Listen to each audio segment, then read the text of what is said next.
Howdy.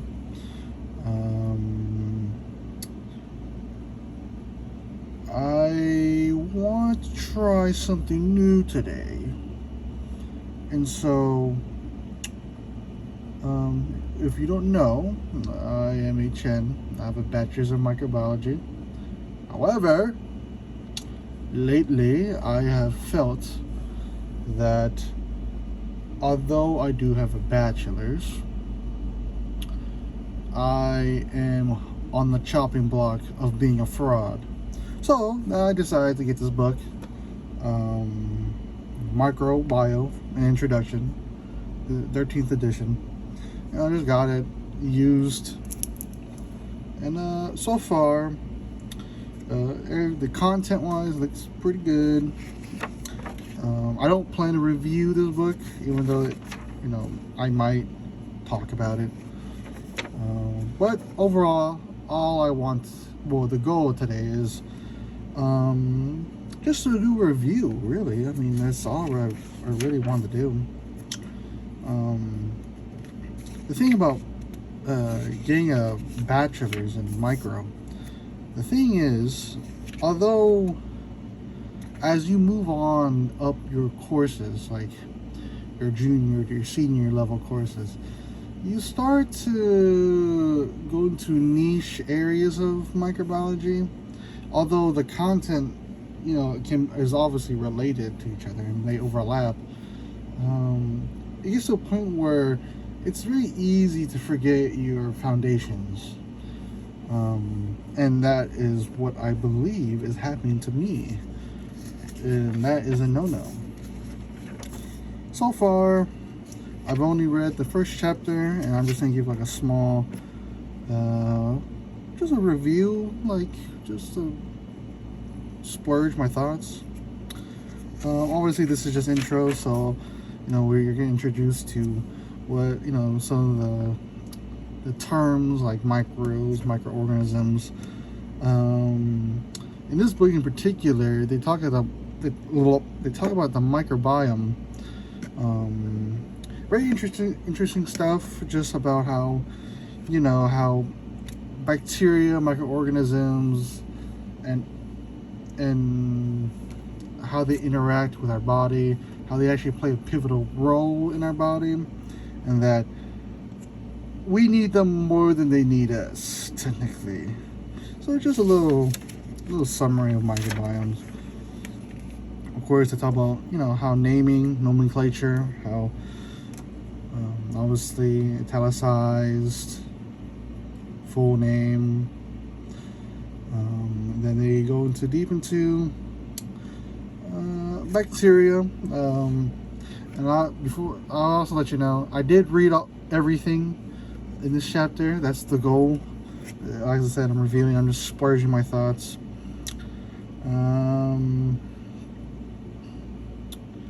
Yeah, so just like the types of microorganisms, bacteria, archaea, fungi, protozoa. This probably is a review. I think this is a review for me. Well, it's a review for me in the book.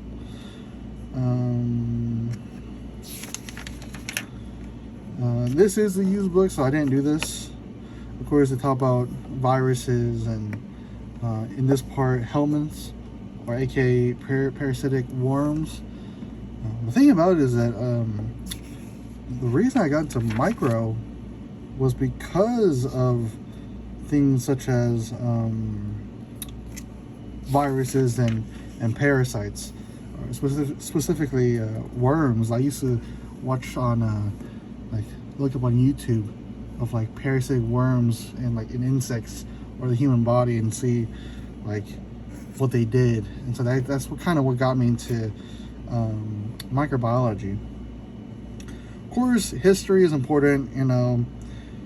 Initially how not just how we as humans discovered these microorganisms, how the invention of the microscope, the debate of spontaneous generation, how that spanned for a long time until it was disproven. mainly theories, more contributions by mainly Pasteur and Koch. Mainly these two. They talk about how their contribution, how they really jump-started the area of microbiology. And this is where they talk about the first golden age of microbiology. They really discuss how the contributions of both Pasteur and Robert Koch, they were on a literal generational run. They briefly talk about fermentation and pasteurization, germ theory, vaccinations. Really just, it's really just mainly about what people contributed. As you can see here, this is like their contribution during that age. Then they go a little bit more modern, sorta. The second golden age of microbiology. They talk about chemotherapy, antibiotics, synthetic drugs, and then they also talk about the pros and cons of using these drugs, the history of how they invented the drugs. As here, this is talking about penicillin and how it was accidentally found by Fleming. Just like as the other page, this talks about the second and third golden age of microbiology. There's more contributions. Excuse me. I like here that they talk about antibiotic resistant strains that are happening. I think that's more into the modern society and what we're dealing with right now. Next is basically like the branches of microbiology. Microbiology as a whole is pretty broad, but there's subsections of microbiology. So bacteriology, mycology, parasitology, immunology, virology, and they do talk about molecular genetics, and they talk about how really we start discovering things on a genetic level. Here, James Watson, Francis Crick, Francois, things like that. As previously stated, I really love parasitology. It was really interesting to watch as a kid. But I think I'm more in the immunology now. I'm a little bit more into that. Here they talk about the golden age, and it's about basically recombinant DNA, inserting DNA into a bacteria like E. coli, and seeing what it does essentially. Here, microbes and human welfare, basically just like basically probiotics, using bacteria, microorganisms to really help fix the major issues of society. Here, bioremediation, cleaning pollutants, pest control, agriculture, making back to recombinant DNA, treating wastewater, things like that.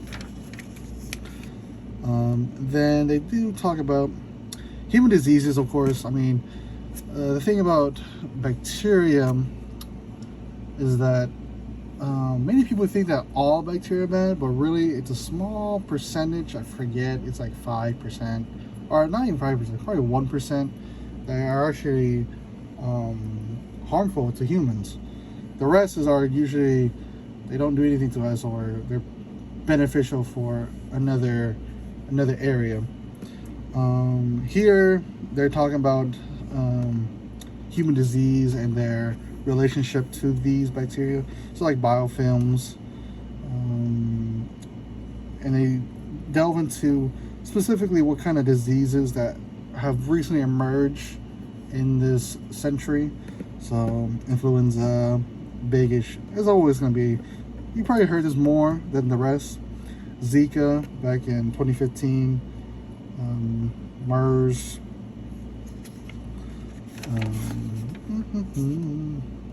antibiotic resistant infections. They're just talking about basically Streptococcus, You've probably heard of sorry, excuse me, Staphylococcus. I get them confused. Staphylococcus aureus. Basically, you probably heard of MRSA. It's very antibiotic resist. It can resist a lot of antibiotics. Excuse me. Or C. diff for my healthcare professionals. And they just keep talking about more about viruses and their history, data. And yeah, the only problem I had with reviewing the first chapter is that some of the sentences I don't really understand, and it's not that it's just that it's written not correctly, like grammar wise it's not correct. So if you do get this book, I would recommend reading it out loud just to catch it, to catch some of those mistakes. But other than that, the information is quite clear.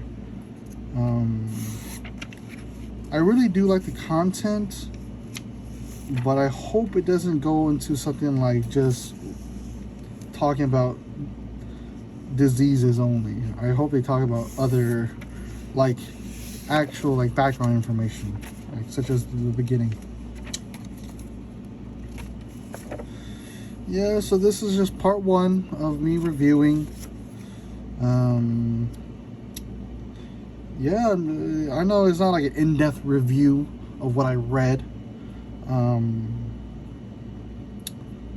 but you know, I might change that up in the future. Maybe if I keep going and I actually stay consistent with it. The next chapter is chemical principles. Honestly, this is crazy work. This is just review of chemistry. You learn this probably like 4 times or 3 times in Gen Chem 1, Gen Chem 2, OChem 1, and probably OChem 2. You're always going to learn this. So this might be easier. I did really like OChem. And yeah, so I'll be back. Honestly, this is unedited. I hope that'll change in the future and I actually get an understanding of what I want to do. Well, anyways, bye-bye.